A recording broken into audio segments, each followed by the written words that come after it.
¿Cómo nombrar? Si yo tiro sardelias, nombrar y hacer más. La verdad, yo no tengo mucho dato no me acuerdo como que había pasado con María de... Cuando la burguesía ve que el poder se le escapa de las manos, recurre al fascismo para mantener el poder de sus privilegios. Siempre hemos vivido en la miseria y nos acomodaremos a ella por algún tiempo. Pero no olvide que los obreros son los únicos productores de riqueza.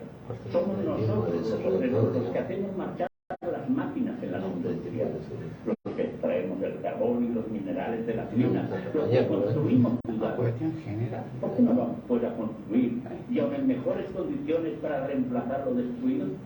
La ruina no nos da miedo. Sabemos que no vamos a heredar nada más que ruina, porque la burguesía tratará de arruinar el mundo en la última fase de su historia.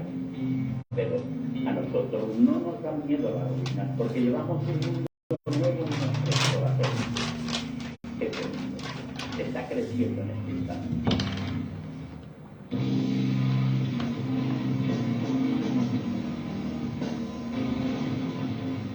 Así es, gente querida, nosotros todos los jueves habíamos tirado una propuesta el profesor Mario Barrio, al profesor Gustavo Barrera, de ir alternando y sumar un contenido muy importante para nuestro programa, que es hablar de historia y de filosofía. Se fue armando, por suerte, ¿sí? Y por la muy buena voluntad y predisposición de los muchachos se pudo hacer esto.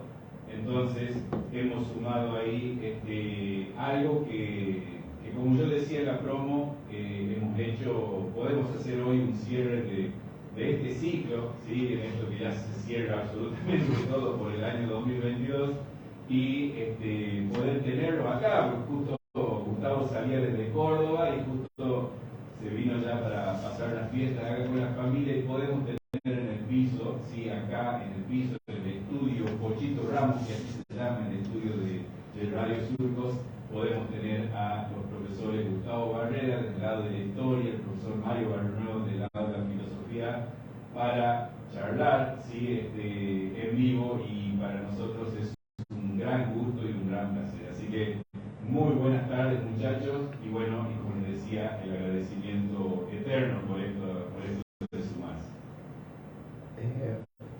No sé si se escucha ahí bien, ¿no? Levántalo más. Bueno, primero, no, gracias a vos, Ever. La verdad que, más allá de los nervios que tengo,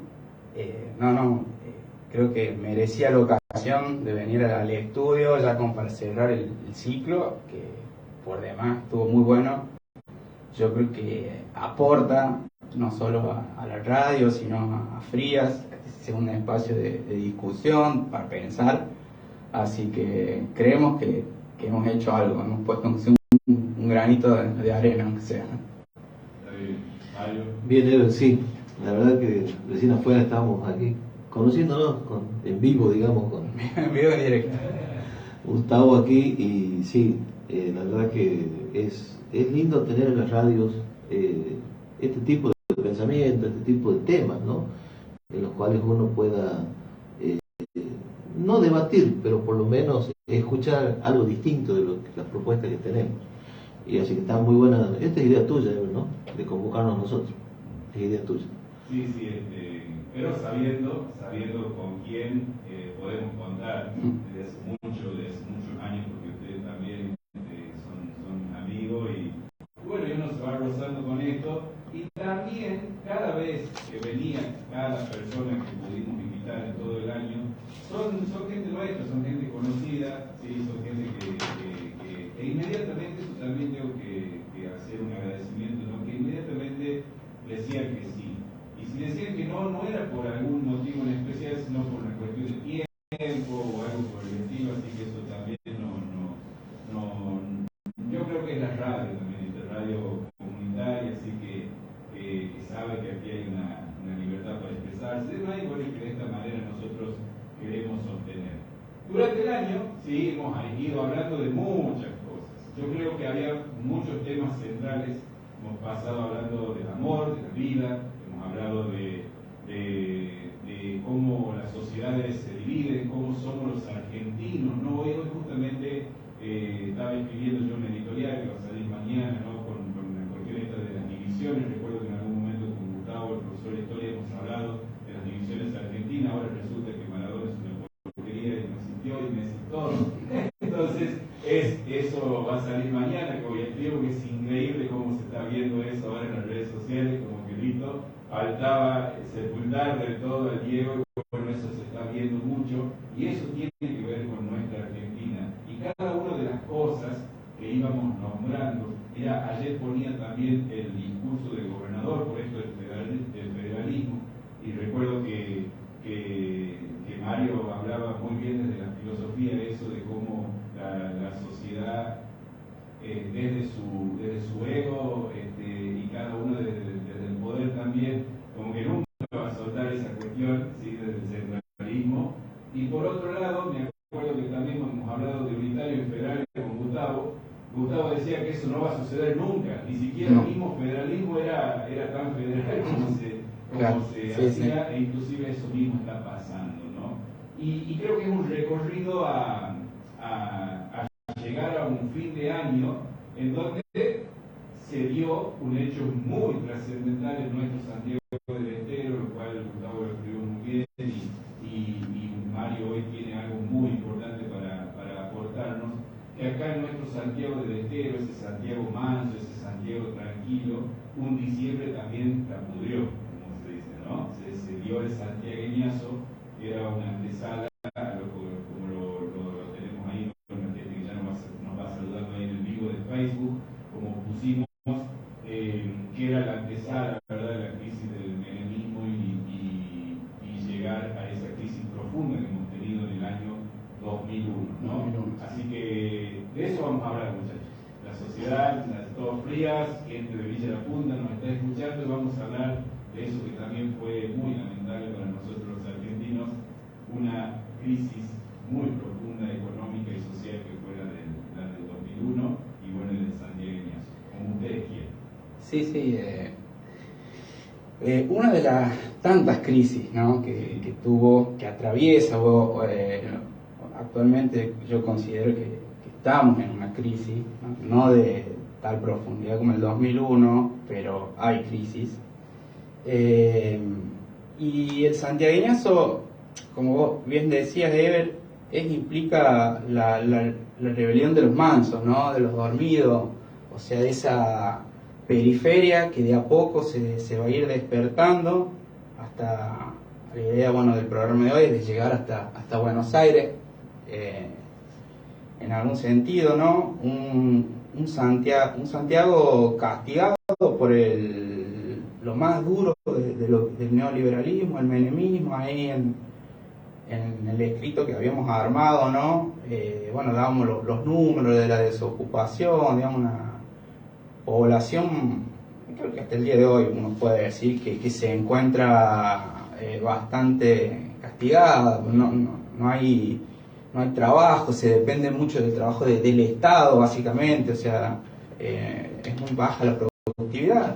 Y bueno, yo creo que eso, y convengamos, ¿no?, que en todas las provincias el menemismo implicó un cierre de fábricas, salarios a la baja, despido, digamos, hay una desocupación, creo que 40% en su momento. Todas esas cosas son las que van a ir siendo el caldo de cultivo para lo que va a llegar a ser el 2001, ¿no? El santiagueñazo es el que abre la puerta, ¿no? Irrumpe las masas, y después tenemos en Cutralcó, Neuquén, en Plaza Huincul, Moscón y Tartagal también, que son por el cierre justamente de YPF, son puebladas que van a hacer retroceder no solo a la policía, sino también van a marcar la cancha, digamos, a los gobernantes, van a ir con demandas propias. Habíamos hablado de que retoma estas viejas tradiciones del movimiento obrero, como son las asambleas, los cortes de ruta, digamos, como que se pone en ejercicio la historia en las masas, ¿no? La conciencia de lucha, muchas veces dormida, pero que hace falta una chispa para que encienda esa pradera, ¿no?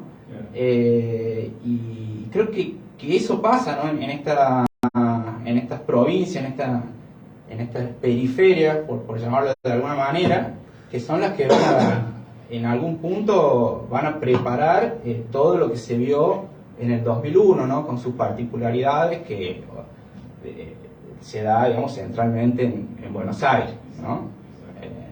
Mario, para aportar algo muy interesante que lo venimos hablando, ¿no? Sí. Te tocó vivirlo, profesor, de una manera muy especial, ¿sí? E inclusive hasta pusieron el cuerpo y el compromiso esa vez en el santiagueñazo. Me gustaría que nos cuente a toda la audiencia esa experiencia, ¿no? Y que tuvo un rol preponderante también en el lugar físico, en el campo también, ¿no? Sí. Yo fui en el año 85, 1985, egresé en la secundaria en el 84, y me fui a estudiar en Santiago del Estero.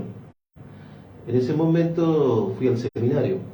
Nunca pensé que en Santiago del Estero se iba a abrir un seminario en ese momento, en el 85. Fue una decisión de los obispos del NOA, de Santiago del Estero, donde intervenían diócesis como Ñatuya, Santiago, Catamarca, La Rioja, y también estaba la diócesis de Orán.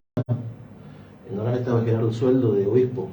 Ahí vamos ya incluyendo gente que también fue protagonista después, y vamos a contar por qué, como todo esto. Entonces, y tuvimos una formación nosotros, tanto filosófica como teológica, con una apertura muy grande a la filosofía, vamos a decir, a la filosofía de la liberación y a la teología de la liberación. O sea, una cosa es la filosofía de la liberación, es más, la filosofía de la liberación surge en Argentina, si por ahí nos recordamos Dussel o Dussel, como lo llaman, donde hay pensamiento latinoamericano, o sea, ¿sí? Un pensamiento latinoamericano en la filosofía. Y lo que va a formarnos a nosotros de una manera muy especial, digo yo, nos han formado de una manera social en ese seminario. Fueron 8 años, 4 años de profesor de filosofía y 4 años de teología. ¿Y por qué cuento toda esta previa yo? Yo termino en el año 92, encima culminamos nosotros con lo que son los 500 años del descubrimiento, entre comillas, de América, de otro debate para seguirlo en algún momento. En ese momento encuentro dos culturas, había todo un desorden intelectual, yo digo en esa época también, porque recibimos información de un lado, de España, de aquí, de todos lados. O sea, era un acontecimiento mundial, fue eso, en 1992.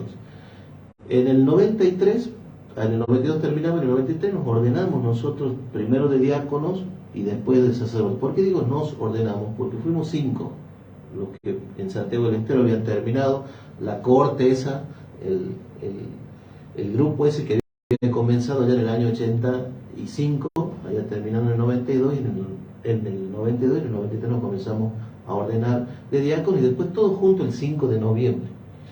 Y hablo del 5 de noviembre porque es un mes y unos días antes de lo que fue el santiagueñazo. O sea, éramos curas nuevitos nosotros, nuevitos.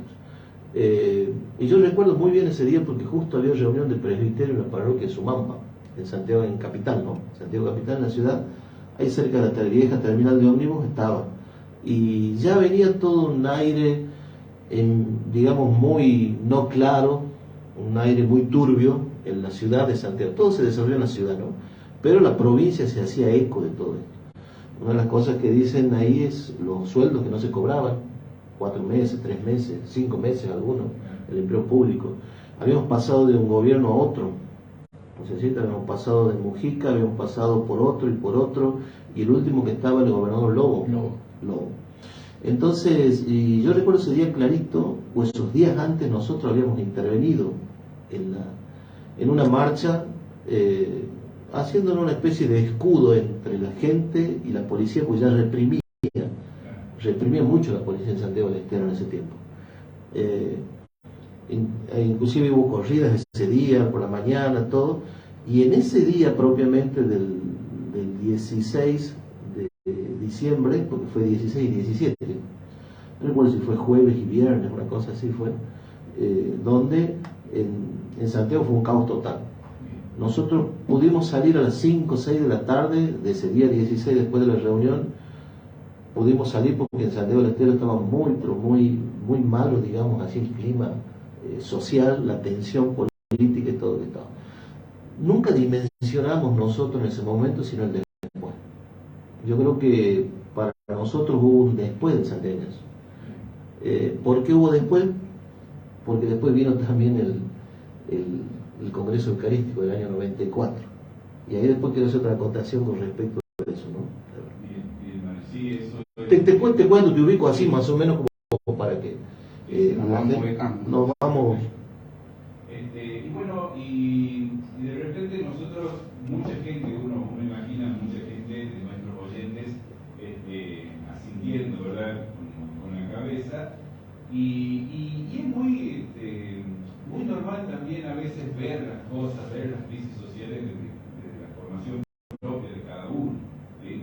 Nosotros lo que estamos haciendo es contar del lado de la historia, de la vivencia personal, y bueno, y llevar datos, ¿sí? Llevar lo que realmente ha sucedido, y que después cada uno sacará sus propias conclusiones, ¿verdad? De cómo pone en tela de juicio cada una de esas experiencias. Y se notaba, ¿verdad?, la crisis del menemismo, que ya no daba para más, ¿sí? Realmente esa mentira del 1 a 1 fue tremendo, en donde no cada vez era menos la gente que podía estar bien en esas condiciones. Y un cierto día se va a elecciones y el radicalismo presenta un candidato que es Fernando de la Rúa. Así es. Y gana. ¿Sí? Y gana. ¿Y qué pasa ahí en ese momento en donde un montón de radicales hasta el día de hoy dice que eran los peronistas que ponían trabas en las ruedas para que no gobiernen bien de la Rúa? Se le echó la culpa inclusive a Tinelli, que era el que lo había bajado de la Rúa, que no lo dejaba gobernar, ¿sí? Porque se acordarán todas esas acumuladas que hacían y todo lo demás, pero lo cierto es que hubo una crisis muy profunda, Gustavo. Sí, o sea, no, fue una catástrofe social, digamos, básicamente, donde, pues, ahí dentro de ese concepto, pues, hay represión, saqueo, hambre, miseria, ¿no? Creo que para pensar en una continuidad con el 2001, yo, mientras pensaba el programa de hoy, digo, bueno, ¿qué condiciones hay?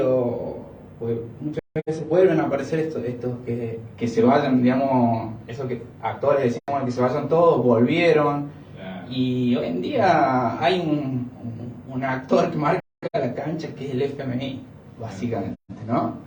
Y en ese momento, más allá de estas cuestiones de conspiración, si duale, ¿no? Si los intendentes, ¿viste?, soltaron a la gente para que vaya a saquear, digamos, básicamente fue yo creo que la tutela del FMI en Argentina, en América Latina en ese momento, la que va a despertar todo este desastre, este descalabro económico, ¿no?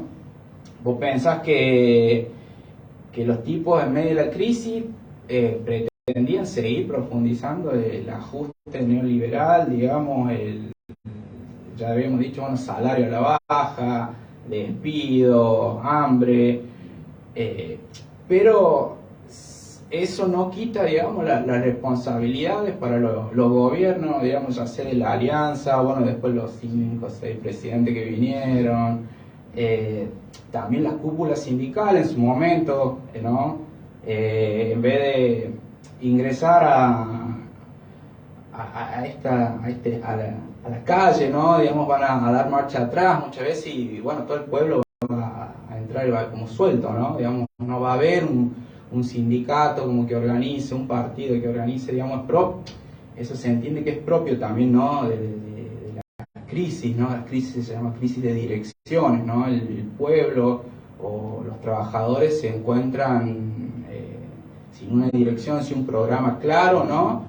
Y genera toda esta participación, digamos, más individual que colectiva, ¿no? Digamos, más allá que después creo que todos somos parte de lo que fue el argentinazo, ¿no? De haber hecho que de la Rúa se vaya en el helicóptero. Claro, quedó una imagen ya para la historia, Sí, sí, y ahí pensando, ¿no?, en lo que vos planteabas recién, ¿no?, de las divisiones, yo en ese momento para mí se da un quiebre, ¿no?, de las divisiones, o sea, más allá que estuvieron fogoneadas, ¿no?, por Clarín, TN, los medios, ¿no?, la lucha de pobres contra pobres, bueno, los piqueteros por un lado, los ahorristas por el otro, la jornada de 19 y 20, o sea, el grito o la consigna era piquete y cacerola, la lucha es una sola, o sea, digamos que esa división se termina de zanjar, ¿no?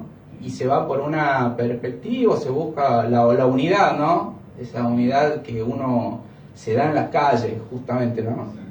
Pero como eso, ¿no? Ese es un momento donde de estas divisiones que venimos viendo a lo largo de la historia, que tocamos en el programa, cómo se termina de zanjar en pos de un cambio, ¿no? Que ya percibían directamente que el enemigo inclusive era uno solo, ¿sí? Y bueno, y ahí es donde se decide esa de que, bueno, esa imagen tremenda, porque la verdad que es tremenda, ¿no? De un helicóptero y demás. Y de ahí algo pasaba también en nuestro Santiago, ¿sí? Exactamente. Eso es, más allá de que las imágenes venían siempre de Buenos Aires, ¿verdad? Con inclusive las madres y ahora en Plaza de Mayo, ¿verdad? Siendo castigadas por la policía y todo lo demás, que se veía desde Buenos Aires Plaza de Mayo. Pero acá también pasaban algunas cosas y ponía ese compromiso social, ¿no? Sí, yo creo también que no tan solo la culpa, a veces le echamos la culpa a Fernando Lerrúa, ¿no es cierto? Y la gente, hablo de la gente, de los que están en este momento escuchando, y por ahí algunos dicen, él tiene la culpa. Yo creo que somos consecuencias a veces de algo que venimos arrastrando también nosotros, ¿no? Finales de un siglo, del siglo XX ya prácticamente, estamos hablando de la última década del siglo, o sea, de un montón de cosas que este siglo ha venido teniendo, tanto histórico, porque fue un siglo, el siglo XX el que pasó, fue un siglo muy relevante, ¿no es cierto?, en acontecimientos históricos, profesor. Guerras, guerras frías, un montón de cosas, ¿no es cierto?, que han ido pasando. Nuestra guerra de Malvinas, ¿por qué no? O sea, dictaduras militares. Argentina siempre nos volvió sensibles, ¿no? Incluso, no terminó de acomodar nunca. Incluso vos venís o sea, si bien más lejos, venís de un golpe militar donde hay un descabezamiento de la clase obrera, digamos, porque la mayoría de los desaparecidos son clase obrera, venís donde hay una derrota de la clase obrera, venís de un neoliberalismo de Reagan, de Thatcher, o sea, todo eso se carga consciente o inconscientemente en la espalda de la gente, ¿no? Y comienza a operar, ¿no? Por algo muchas veces, o sea, fue tierra fértil para los postulados neoliberalistas, ¿no? Todo eso que nombra el profe y lo que digo yo, hace mella en el cuerpo, en la memoria de las personas, de las clases, ¿no? No opera, todo esto no opera en el vacío, pasó por algo, ¿no?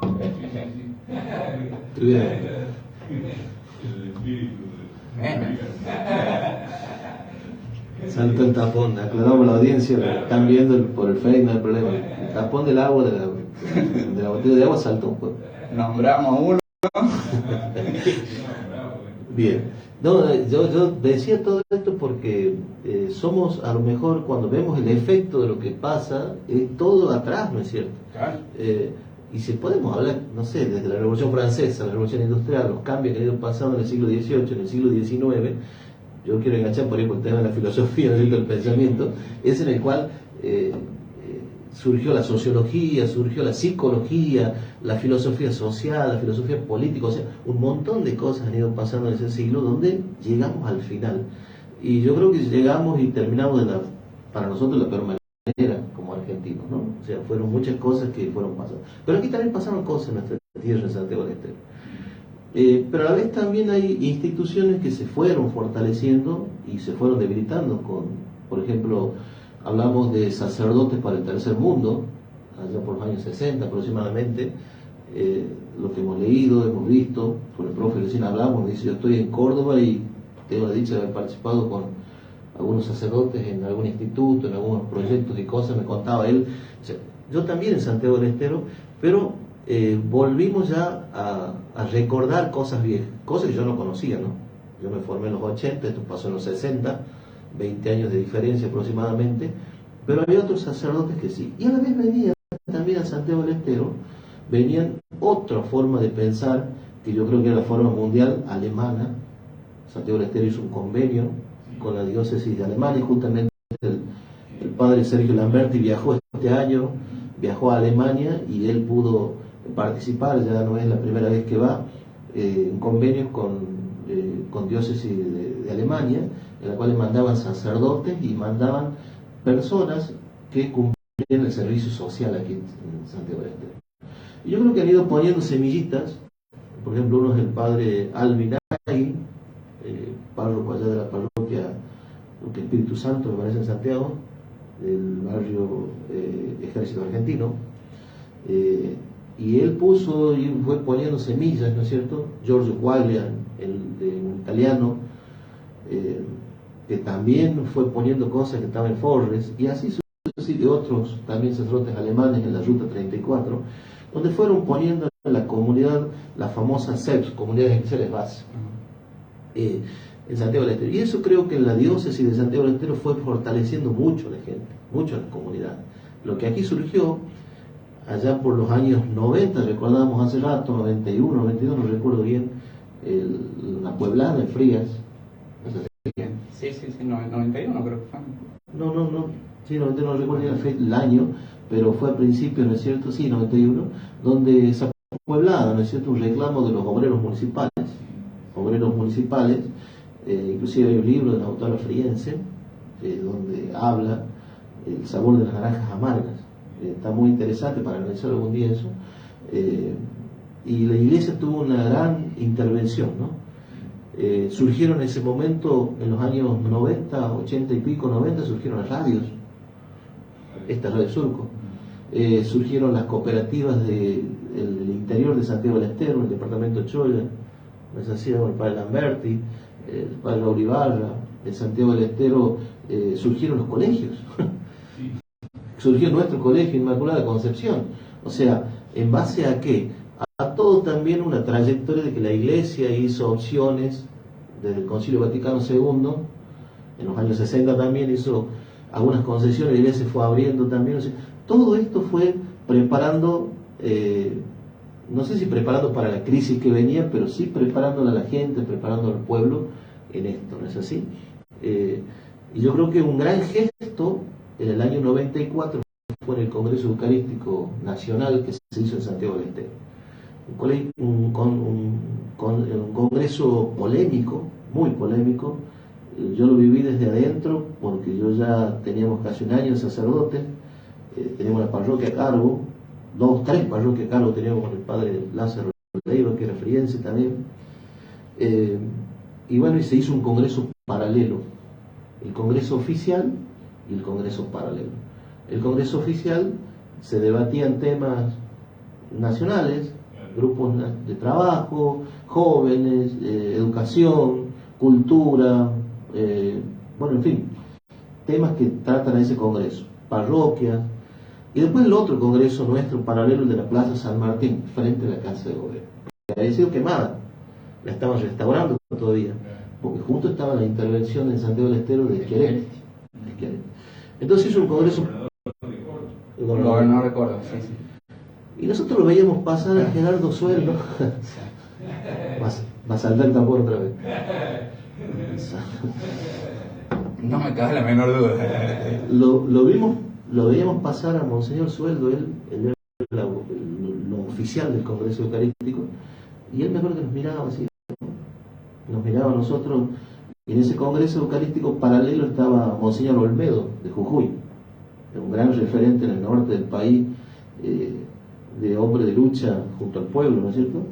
Y bueno, y ahí nos veían pasar a nosotros, nosotros lo veíamos pasar a ellos y ellos nos veían cómo estábamos nosotros en ese congreso paralelo. Y después un gran gesto que terminó ese domingo con el congreso, donde quiero llegar aquí, es que en el año 94 le dimos la espalda a Menem nosotros. se le dio la espalda a Menem. Fue un gran gesto a nivel nacional. Todo el presbiterio de Santiago y otros sacerdotes le dio la espalda a Menem. O sea, como diciendo, esta política liberal no va más, presidente, no va más. O sea, habíamos hecho carteles, habíamos dicho, habíamos hablado, estamos hablando ahora también, pero llegó ese momento en que le dimos la espalda, como un gesto, y le estamos dando la espalda, digamos, a la base del Congreso Eucarístico, esa vez nacional en Santiago del Estero. Había un envío del Papa, no recuerdo quién era en ese momento, que presidió a la Eucaristía ese día, y él estaba sentado en un determinado lugar, entonces uno le dio esa espalda. Fue un gesto, y yo creo que tuvo gran repercusión para lo que va a venir después en la diócesis de Santiago del Estero. Porque, como dice el profesor, aquellos que se vayan, que los corrieron, que les quemaron las casas en Santiago del Estero, en el año 95 volvieron de nuevo a ser gobierno. ¿Entienden?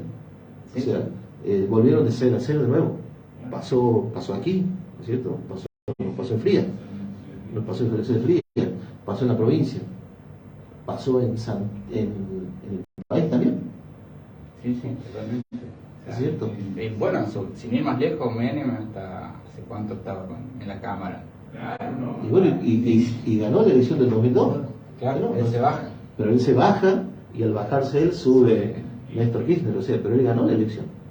Gustavo, ¿cuáles fueron los puntos así que de la crisis del 2001? O sea, si bien es cierto, ya hemos dicho algunos, ¿verdad? Fuimos hablando de algunas cosas de maltrato social, ¿verdad? Sobre todo a esta línea del trabajador, ¿no? que principalmente explota. Pero tiene algunos puntos económicos, de repente tiene personajes también, personas o personajes, no sé, yo le diría personajes, ¿verdad? Personajes, sí, porque sí. aparecen frases célebres también, ¿no? Como el del dólar 1. El dólar 1 a 1, bueno, básicamente. Recibía dólares, qué sé yo, y sin embargo nosotros por la tele veíamos cómo se iban camiones de caudales con dinero que uno nunca pudo saber qué es lo que sucedió realmente, y el maltrato de los jubilados. O sea, eran muchas cosas que como que nadie decía, che, estoy aliviado en la Argentina. O sea, venían los miedos circulaban hasta por todos lados. Sí, era un proceso económicamente complejo, digamos, y a la cabeza está un tipo que fue clave en los 90 económicamente, que fue Domingo Cavallo, ¿no? El dólar 1 a 1. Ahora bien, después, bueno, va a entrar también, ¿no? López Murphy, que anda dando vueltas a... Que entré otra vez. Claro, bueno, todos esos personajes siguen dando vueltas, ¿no? Sí, se va a abrir, digamos, ahí una brecha, digamos, entre la burguesía, y va a haber sectores burgueses que van a presionar por la dolarización, ¿no? Sectores de los pequeños empresarios que van a ser más de una tendencia de devaluación, ¿no? Digamos, básicamente es ese quiebre, ¿no? O esa no puesta en acuerdo de estos dos sectores lo que va a generar ese vacío, esa crisis de poder, porque siempre hay un sector o una idea económicamente dominante, ¿no? En este caso, o sea, es Cavallo el que va a ser la cabeza visible de la bronca. O sea, vos acordate que creo que el que primero renuncia Cavallo, ¿no? Se pedía primero como un punto mínimo la renuncia de Cavallo, se va, y ya después, bueno, no hacía la gente quería más, digamos, que se vaya de la rúa. También nuevamente, ¿no? Disculpa que corte, ¿no? Pero desde mi parte, hablar de los medios de comunicación, era increíble que todos los domingos sea tapa de revista Noticias como una persona genial el tipo todavía, ¿no? O sea, aparecía con el austral, con el dólar, o sea, era un personaje realmente, bueno, el menemismo ya tenía esa cuestión farandulera y todo lo demás, pero como que era realmente la persona, y encima era la persona a quien debíamos acudir nuevamente, porque cuando se le queman los libros supuestamente a De la Rúa, queda realmente como el personaje más preponderante, Domingo Cavallo. Dice, che, ¿a quién tenemos que buscar? A Cavallo. Y cuando pasaba esto de nuestra crisis más reciente también, con el macrismo de otra vez, o que inclusive Milei lo nombra todavía, dice, aquí tenemos que recurrir y acabar. Dice una cosa así. O sea, eso, desde una mirada, yo digo que no puede existir, puede existir, Gustavo. Sí, sí, bueno, esa es la preponderancia, digamos, del rol, si querés, del ministro de Economía. O sea, bueno, tenés lo que decía Macri, el mejor equipo de los últimos 10 años. Y bueno, hoy en día saltó la crisis y ¿qué se buscó? Bueno, ¿quién fue el ministro de Economía? Massa, digamos. Massa ligado, digamos, al riñón neoliberal en algún punto. Digo, bueno, son cosas que constantes a lo largo de la historia de Argentina, ¿no? Claro, como que es cíclico, todo vuelve, no sé, una cosa así. Algo así, sí, algo así. Bien, muchachos, hay algunas teorías que vos ibas explicando, Mario, muy bien, ¿no? Convivimos con esto y a la vez, como decían muchos siglos antes de Cristo, ¿verdad? Los estudiosos primeros que nos gustan a nosotros, ¿verdad? Los griegos y todo eso. Pero ellos también plantean esto de que es nuestra normalidad, si se quiere. O sea, no queremos llegar a estos extremos nunca, pero es nuestra normalidad convivir en crisis, convivir entre el mal y el bien, convivir entre lo positivo y lo negativo. O sea, parte de ahí es el antecedente primero que es estudiado justamente por filosofía, psicología, ¿no? Los griegos eran felices. así dicen, ¿no? Ellos vivían lo que hablábamos la vez pasada, ¿no es cierto?, de aquellos que buscamos el placer ante todo, o de aquellos que no, que al contrario, que quieren, ¿no es cierto?, sacrificarse más y ser cada día los estoicos y los epicúreos, ¿no? Esa gran diferencia. Después eso cambió, ¿no es cierto?, en la filosofía. Está la base de que es eso, está la base de que es eso. Después fue cambiando con el famoso teocentrismo, con la iglesia, con la intervención de la iglesia, donde todo se lo ponía a Dios, que eran destinos o cosas de Dios, ¿no es cierto? Ser pobre, no tener cosas, bueno, la iglesia calmaba con eso y decía, ya va a llegar la felicidad, quédese tranquilo usted que en algún momento vamos a ser felices. Y si no somos felices aquí, vamos a ser felices más allá en la vida eterna. O sea, famosa frase de después, la religión es el opio del pueblo, justamente viene por eso, ¿no es cierto? Nos tenían drogados, nos tenían sin poder hablar, sin poder decir nada, inclusive cuando se quería decir o se quería hacer algo, se callaba. Famosa inquisición dentro de la iglesia. A ver, estoy haciendo muy rápido voy en esto, pero es como haciendo un pantallazo, digamos, de lo que pasó en la historia de la humanidad. Y por ahí muchos creerán que estamos en la radio de la parroquia y mucha gente de la parroquia nos está escuchando, pero esa es la verdad. Esa es la verdad. Hoy tenemos otra iglesia, otra mirada de iglesia, ¿no? Tenemos otra iglesia, la iglesia esa de los fines de los 90, que se fortaleció mucho con la escuela de base. Esa iglesia en la cual está la otra también, sigue la otra. Sigue la otra iglesia, ¿no es cierto? La catedral siempre la catedral. En la catedral. O sea, hablar desde la cátedra, y hablamos el otro día con el profe Eber sobre lo doxal y lo paradoxal, por ejemplo, ¿no es cierto? O sea, aquella opinión formal, opinión dogmática que la iglesia pone y dice, esto se dice y esto es lo que se va a hacer. Bien. Y después está lo paradoxal o paradogmático, es lo paralelo, lo que la gente puede hablar, lo que la gente puede decir, ¿no es cierto? Es más, estas últimas filosofías o estos pensamientos filosóficos de los últimos partes del siglo que se comienzan a gestar en 1930, 1920, ¿no es cierto?, con cosas del 1800, el pensamiento alemán, Hegel, Engels, ¿no es cierto?, algo de Marx anteriormente.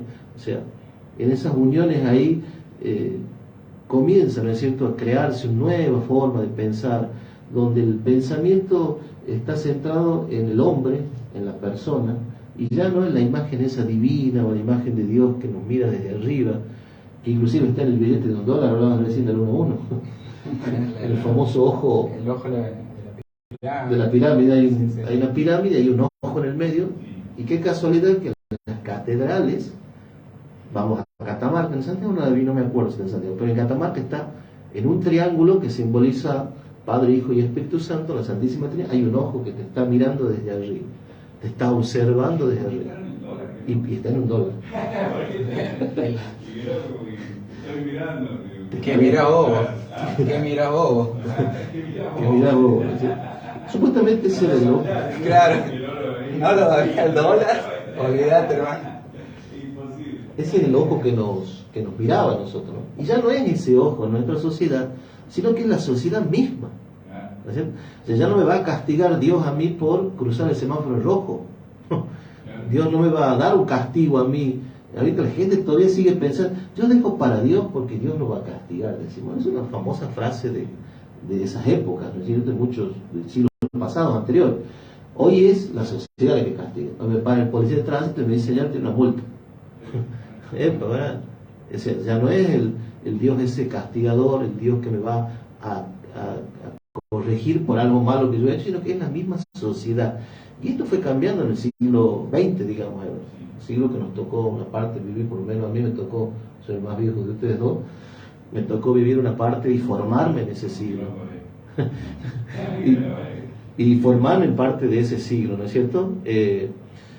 Y hay algunos que dicen que el hombre es producto de su medio también, en esa filosofía, ¿no es cierto? Es más, el Papa Juan Pablo II llegó a criticar este tipo de filosofía como filosofía de la New Age, de la nueva era, porque ya se desprendían totalmente de lo religioso y de lo hasta antirreligioso, ¿no es cierto? Y hoy nos damos cuenta que no, sí podemos convivir tranquilamente lo que es la religión, el estar religados, el estar pensando en un Dios, en otra vida, en otras cosas, como manera nuestra de no querer desesperar ante la nada, digo yo. Y estas otras cosas existencialistas también, estas filosofías existencialistas, ¿no es cierto?, donde más que todo le dan fundamento al hombre, a la persona, al ser humano. Lo más importante es el hombre. Hoy la economía, todo surge por eso, ¿no es cierto? Sí, yo quizás para ejemplificar lo que estás diciendo, ¿no? Ustedes corrígeme si no es así, pero yo pienso que estos personajes que hablamos, de la Rúa, Caballo y Menem, en otro tiempo, como lo estás ilustrando vos, todo el mundo capaz que sentía el rechazo, pero como estaba mandado, puesto por Dios, nadie lo iba a reclamar, ¿verdad? O sea, en otro tiempo, como venís bien diciendo. Claro. Pero en cambio, en este siglo, en este tiempo, en este hartazgo y todo demás, como que la gente va y dice, no me gusta, lo saco inmediatamente, o voy y salgo y protesto. Ya que hablan de... Y porque esa persona no es designada por Dios, o quizás lo ven a Dios de todos lados y está con todo. Entonces, en otro tiempo, como lo decía bien Mario, era así, bien piramidal, ¿sí? Era Dios, el rey, el pueblo, O sea, y todo lo que es el rey es Dios. Exactamente. Y ahí quiero acotar algo de lo que deja el profe que continúe, es el tema de Menem. Cuando Menem terminaba un discurso, ¿qué decía Menem? Que Dios los bendiga. Pero no era la bendición cristiana occidental, era una bendición oriental musulmana, de la del Antiguo Testamento. ¿Por qué? Porque es la bendición esa, bendecir quién es, el que tiene mucho, el que tiene mucho dinero, el que tiene mujeres, el que tiene mucha tierra, el que tiene mucho ganado y muchos hijos. Por eso que en el Antiguo Testamento la mujer que no podía tener hijos, digamos, era una mujer que no estaba bendecida por Dios. El pobre no era un bendecido por Dios. El que no tenía tierras, el que no tenía animales, esa persona no era una persona bendecida por Dios. Inclusive era maldecido por Dios. Job, en el libro de Job del Antiguo Testamento, él pierde todo y se termina rascando con una teja, con una piedra, se termina rascando en la piel, porque él hasta sarna tenía, digamos, o sea, era tan maldito por Dios, y dice, ¿qué he hecho yo? ¿Quién soy yo?, decía Job. Entonces, es ahí cuando la bendición que da Menem es la bendición del rico, del poderoso, del que tiene dinero, del que tiene todos los bienes. Y tenía todo, tenía el poder. Ferrari. Claro. Las veredas, todas las veredas de la época. Claro. Sí. La verdad que sí. Esa es la bendición lo aclaro ahí porque eso era muy común, era el último que Dios venía a decir, ¿no? Gustavo, para continuar con este tema, ¿no? Hay frases que tienen que ver con todo esto realmente y por dónde vamos a seguir los argentinos y todo lo demás, pero era normal que suceda esa crisis, nos merecíamos, vamos a hablar de esta cuestión divina, también si se quiere, nos merecíamos los argentinos esa crisis, o realmente, vos sabés que escuchaba el otro día, veía, sigo muy atentamente lo que le pasa a Pedro Castillo en Perú, ¿verdad? Es una crisis muy profunda. De repente aparece un término ahí que me llamó muchísimo la atención, que creo que no es solo para lo que estaban hablando, era de la condena por falta de actitud moral en la diligencia, cosas así. O también tiene que ver con las personas, la gente que está ahí arriba que nos gobierna y que todavía no nos terminamos de enderezar los argentinos como para salir adelante de esas profundas crisis, ¿no? Sí, o sea, el caso de Perú, digamos, haciendo paréntesis a esto, ¿no? Porque Perú viene también de una larga data, de una crisis de gobiernos. No sé bien cuál es el nombre, pero es una figura que utiliza el Senado para destituir. Ahora bien, o sea, esa figura, o sea, es un arma de doble filo, porque la puede usar, o sea, como bien lo usó ahora la derecha, si quieren, en algún punto, para destituir, ¿entendés? O sea, o cuál es cómo se mide la moralidad, ¿no? ¿Entendés? O en base a quién, quizás ponerle, si vos la ves en un Senado ahora con una mayoría macrista, te decir, bueno, no estás incapacitado para gobernar, y así sucesivamente, ¿no? Digo, tiene esa figura de la incapacidad moral, creo que es difícil, es un arma de doble filo como para pensar, ¿no? O sea, también, ¿no? Cómo juzgamos, o sea, qué es lo moral para uno y qué es lo moral para el otro, ¿no? Y bueno, volviendo a la crisis, ¿no? Pensaba justamente qué oportunidades, o sea, por ahí uno piensa la crisis como un vacío, pobreza, ¿no? Pero también qué oportunidades abre la crisis, ¿no? Una oportunidad de cambio, en algún punto, si querés, ¿no? Qué potencialidades se nos abren a nosotros como pueblo para poder exigir, demandar, conquistar derechos, ¿no? Ahí digo, bueno, ahí en esta cuestión de los derechos, en algún punto, en el 2001, 2003, ya con Duhalde, Menem, desde mi perspectiva, digamos, el peronismo, si querés, va a jugar un rol como partido de contención, ¿no? Digamos, todas estas protestas o esta política que se hacía en las calles se van a terminar encausadas o encorsetadas y dirigidas desde los ministerios, ya no desde la calle, ¿no? Digamos, con un punto para...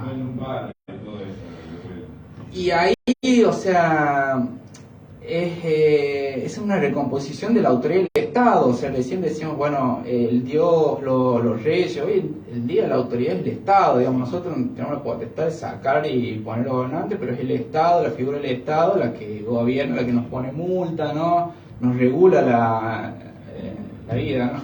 En algún punto. Pero bueno, o sea, quería pensar eso, digamos, ¿no? Ese factor para mí que va a ser clave, que es el peronismo como un partido de contención al desborde de la masa y como recomposición de la autoridad del Estado, ¿no? Que en algún punto va a pasivizar, ¿no? O sea, con toda la carga que lleva a pasivizar el movimiento de masas. O sea, eso es pensarlo pero quería rescatar esta idea, ¿no? de pasivización, de recomposición del Estado por parte y contención por parte del peronismo, ¿no? O sea, quería agregar eso, me parece que estaba interesante para pensar, ¿no? Y bueno, y de ahí nosotros hemos vivido una crisis constante quizás si no existía, ¿verdad? Quizás si no existía, pero desde los medios de comunicación más preponderantes, más, como se dice, los grandes medios de comunicación, desde el 2001 hemos comenzado a hablar del dólar más precisamente, cuánto sube el dólar, cuánto baja el dólar, y eso ya quedó en nuestro imaginario social, ¿no? Se puede hablar de eso desde la filosofía, se puede hablar desde la historia, se puede hablar de la sociología, ¿verdad? Lo podemos hablar de nosotros en las aulas también, los docentes, ¿por qué no? También se puede hablar del llegar a diciembre, a partir de esa imagen de la Rúa yéndose en helicóptero, se comenzaron a vender helicópteros de juguete y todo demás, donde todos los años te sacaba un presidente en helicóptero, ¿sí? O sea, los medios de comunicación jugaban con eso, ¿no? De baja en helicóptero. O sea, es más, ahora mucha gente dice de que estamos tranquilos por el hecho de hemos ganado la Copa Mundial.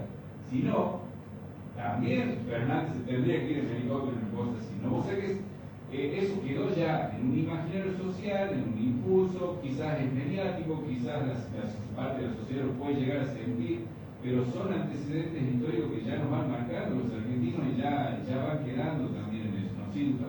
Sí, o sea, imagínate lo que implicó el 2001, que desde ahí te marca una cancha, se te marca, desde ahí vos escuchas, bueno, que el gobierno tiene que pasar diciembre, ¿no? Sí. Siempre diciembre es un punto clave a la hora de pensar la gobernabilidad, ¿no? Acá en Argentina.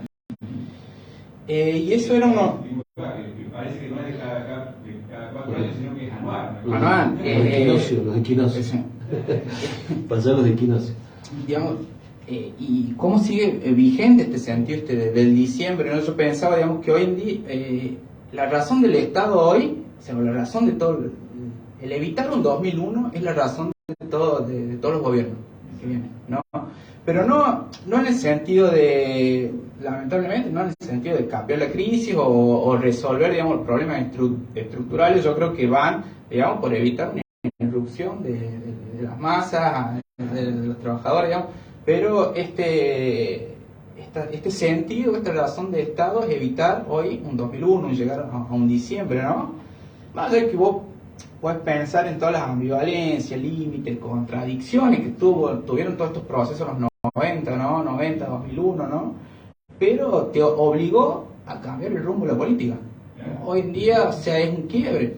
Lo puedes ver cuando fue la movilización por las cuestiones jubilatorias con Macri, digamos, en diciembre, como la movilización le dijo, bueno, no, hasta acá llegar, no va esto, ¿no? Pero bueno, esa es la razón de Estado, digamos, mira, Macri se volvió a saltar el tapón.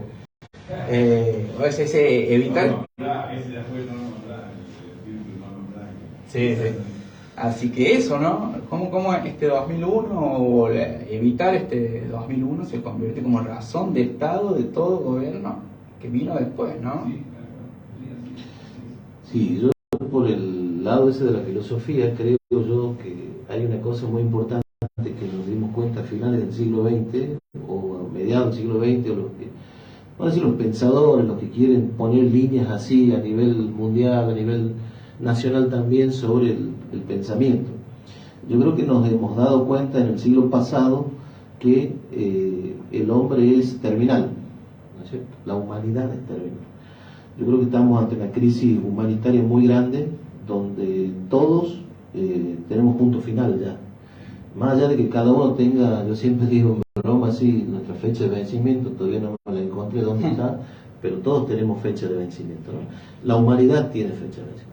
Yo creo que hoy en día se plantea mucho el tema ético.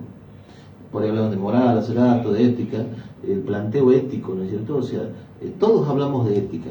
Yo, ustedes, todos los candidatos, los buenos, los malos, los que han salido, los que quieren volver de nuevo, otra vez como decimos, todos hablan de ética.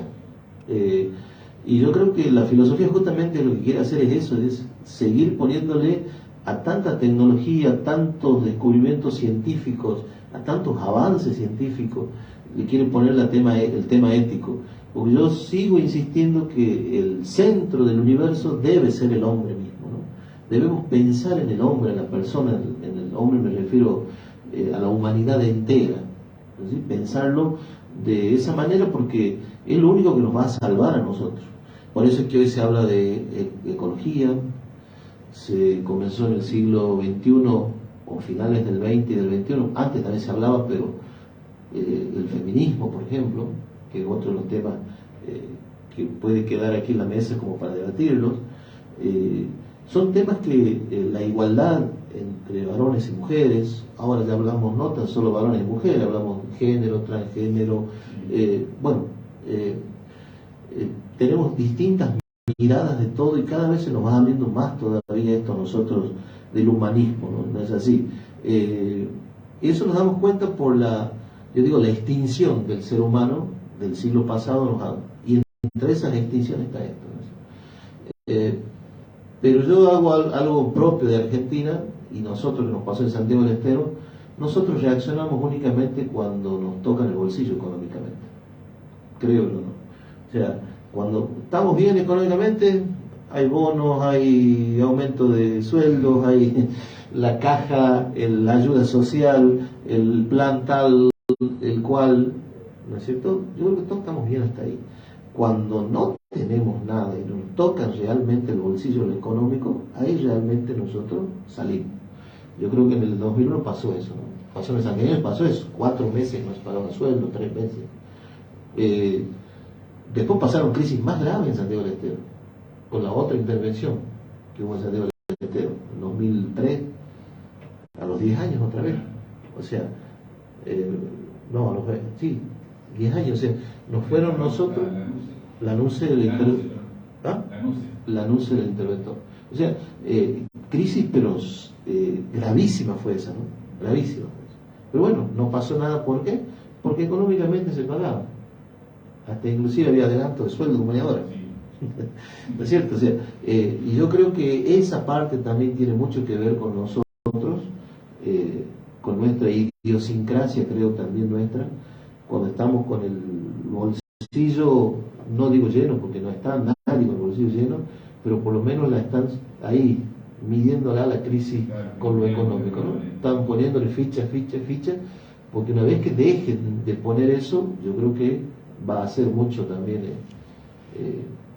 va a quebrar de vuelta otra vez, ¿no? Sí, totalmente, o sea, creo que por ahí está muchas veces es esa quizás la aritmética de poder pensar, ¿no? Cómo pasar de lo económico a lo político, ¿no? Que definitivamente o históricamente todos los procesos sociales, revoluciones, revueltas iniciaron por lo económico, porque la gente estaba con hambre, ¿no? Pero bueno, ahí a partir de pasar de lo económico a ya pensarse como un sujeto político con tus propias demandas, ¿no? Tu propio programa para decir, bueno, yo como sujeto quiero esto, quiero un gobierno que sea así, digamos, ¿no? Ese es el quid de la cuestión, ¿no? Como que en un punto creo que nos habilita pensar esto, ¿no? Cómo pasar de lo económico a lo político. Me parece que bueno, ahí reside el secreto de la política, digamos, de quienes en algún punto queremos transformar las cosas. Claro, y hay grandes ejemplos también, que puede ser inclusive los Estados Unidos, que tienen plata, tienen mucha plata, pero tienen tremendas crisis sociales. O sea, hay algo tan central como que un tipo compre un arma en cualquier lado y mate a un montón de niños que no lo pueden solucionar bajo ningún punto, y quizás no se hace una revuelta social por eso. Pero ¿qué sucede? Que son un país potencialmente económico que está muy bien, pero sin embargo tienen también sus cuestiones que uno, si se pone en la balanza, yo siempre he dicho por qué el Ministerio de Economía es más fuerte y es más importante. Realmente debe ser otro Ministerio Social que es más importante, pero bueno, es lo que sucede siempre. Muchachos, yo creo que sin la charla de inclusión yo les había mentido que iba a ser corta, pero ya llevamos 1 hora y media. Yo pensé que íbamos a seguir, o sea, yo también tengo para seguir, hasta las 20, ¿no? Hasta las 20, ¿no? No, te viene Mario Fernández. Seguimos con Mario Fernández. No, Mario Fernández viene con el rock and roll y encima no me parece, no lo quiero mandar al frente, me parece que no le gustaba mucho esta charla, ¿viste? Y estaba ahí de Mirta Legrand, no sé qué ayer, así que estaba medio reaz. Sí, cierre. Sí, yo creo que sí, yo creo que lo tenemos que hacer y sobre todo tenemos que dar cada uno de ustedes un cierre, un mensaje final. Pero yo principalmente soy el que quiere agradecer todo esto porque el espacio es muy bueno, ¿sí? Muy bueno. Esta charla que estamos haciendo hoy, que lo venimos pensando hace un montón, ¿no? Veníamos diciendo, che, en algún momento va a salir el profe Barrera por teléfono, y va a estar Mario en el piso, y vamos a ir conversando, y qué sé yo, y por suerte se puede dar acá en el piso. Y el compromiso también para el año que viene, vamos a estar volviendo en febrero, marzo, por ahí, y que podamos seguir regalando estos espacios a la gente en base a la generosidad de ustedes. Así que eso a mí me parece fundamental, y bueno, y cada uno de ustedes también puede expresar lo que quiere con respecto a este espacio, y bueno, no sé, a la Argentina de hoy, cómo debemos seguir pensando, ¿sí? Cómo debemos seguir pensando siempre, ¿no? Y actuando en base al pensamiento y no al revés, ¿no? Sí, yo creo que ese es el desafío, ¿no? Creo que la puerta está abierta, digamos, y este espacio es creo que sirve, bueno, como un disparador de preguntas, ¿no? Que mueva, digamos, que te saque un poco de la comodidad, si se quiere, ¿no? Yo creo que me quería hacer un cierre, y quiero hacer un cierre, digamos, volviendo a un concepto o a una idea que les esbocé hacia el pasar, que es pensar la crisis, digamos, como con una potencialidad que se abre para nosotros, ¿no? Para poder cambiar las cosas. Porque yo creo que el peligro de abrazarnos a la normalidad o al miedo de, no, bueno, estamos peor y esto es lo que se puede, ¿no? Creo que la crisis nos mueve, nos genera duda, nos hace que salgamos a la calle, que pensemos soluciones, ¿no? Que dialoguemos, y creo que esas son, ¿no? Las perspectivas que abren la crisis. Yo creo que pensarlo como una cuestión de cambio, ¿no? Que es el cambio que se nos abre. Yo, digamos, me había quedado con eso, ¿no? De esa idea de, bueno, la potencialidad para las masas de la crisis.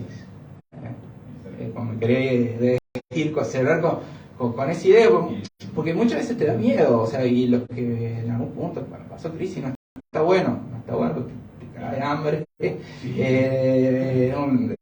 pero también se nos abren otras cosas, ¿no? Y me parece que por ahí va la idea, ¿no? Bien, Gustavo. Mario. Sí, yo quiero no terminar, pero sí sabemos como volver después de nuevo para el año que viene. Ahí tengo yo el contrato Pues ya me pasa el caché, el contrato lo tengo en una bolsa. Pasaste la caja navideña, hermano. Yo digo una cosa, ¿no? Hay una frase muy recurrida del pensamiento, más que todo de la filosofía, que dice uno tiene que vivir como piensa y no terminar pensando como vive. O sea, ¿esto qué significa? Que primero el pensamiento ante todo, y tener las ideas claras para luego actuar. Y hace rato hablábamos de lo económico, y que no nos quedemos en eso únicamente, sino que al contrario, los que tenemos la posibilidad, yo creo que somos los bendecidos de ponernos, sentarnos a pensar, de disfrutar un momento solo, sin, capaz que no con los problemas que tengan todos los demás o son los mismos, pero tener ese espacio, ese lugar para pensarlo esto, ¿no? Pensar eso. Y segundo, quiero terminar con eso de Enrique Dussel, que la filosofía de la liberación, que él habla el devenir de las praxis sociales, ¿no? Un gran pensador argentino, tuvo que ir exiliado y ahora es nacionalizado mexicano por unas cuestiones políticas nada más, pero es mendocino. Yo creo que es eso, ¿no es cierto? Y otro también, Rodolfo Kusch, que él habla del hedor, del olor de Latinoamérica, ¿no? Habla de lo ¿y quiénes son los que tienen olor? Los irracionales, los pobres, el que tiene miedo, el inválido. O sea, él habla de los olores propios que nosotros tenemos y que muchas veces los tratamos de tapar con perfumes o bañarnos con agua bendita, como decimos, para que se nos acaben los males. Y yo creo que el mal nuestro es seguir tapando todas esas cosas. El desafío es que huela feo, que huela lo que sea, pero que huela, ¿no es cierto? Por ahí vemos una persona que abrazamos o le damos la mano a un trabajador que anda en la calle ahora y está todo transpirado y todo sucio para nosotros, pero no. A ver si me entienden con ese ejemplo, ¿no es cierto? O la persona que cría cabritos y tiene olor a cabra, y sí, porque está criando en chiquero cabrito.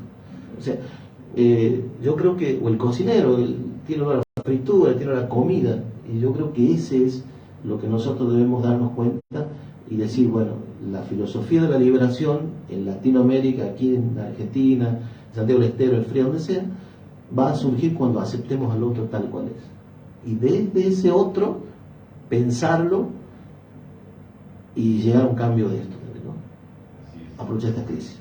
Bien, muchísimas gracias. Muchachos, amigos, profesores, muchísimas gracias, realmente. Muchísimas gracias y que sea un bendecido año para ustedes. Y bueno, y obviamente que espero contar con ustedes el año que viene también para cada una de las cosas. Hoy hemos estado conversando con otro profesor, vamos a sumar también poesía, vamos a sumar literatura, ¿sí? Así que todo al servicio de la comunidad, al servicio de la gente que nos escucha, ¿sí? De cada uno de nuestros oyentes. Así que muy buenas tardes y muchísimas gracias por todo este año hermoso que nos han regalado a través de la historia y de la filosofía. Gustavo y Mario acá en los estudios de Radio Surco, la 102.5 de su dial. En esta radio, ¿sí? La Radio Surco es la radio que late con el corazón de la gente.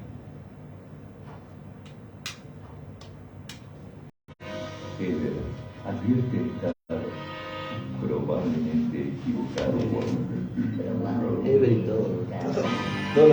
Ever y todo lo que Bueno, los anteojos están.